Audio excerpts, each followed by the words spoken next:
భయంకరమైన చీకటిలో ఉంటూ ఆ చీకటినే వెలుగు అనుకొని ఆ చీకటిలోనే ఆనందాన్ని వెతుక్కుంటూ ఆ చీకటిలోనే అనేకమైన రీతులుగా వర్ధిల్లుతున్నాం అనుకుంటూ పాపములో శాపములో పడుతున్న దినాలు. యథార్థత అనే మాటకు అర్థం తెలియక, ఆ యథార్థత ఒకరి పట్ల ఒకరు ఉండలేక, భర్త భార్య పట్ల యథార్థత లేనిదానిగా, అలాగే భార్య భర్త పట్ల యథార్థత లేనిదానిగా, బిడ్డలు, తల్లిదండ్రులు, స్నేహితులు, బంధువులు ఇలాగ ఒకరినొకరు మోసం చేసుకుంటూ పాపములో శాపములో పడుతున్నారు.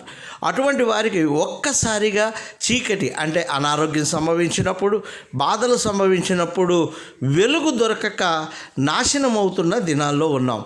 కానీ దేవుని ఎదుట యథార్థంగా ఉన్నవాడికి చీకటిలో అంటే సమస్యల్లో బాధల్లో ఉన్నప్పుడు వెలుగు ప్రకాశించును.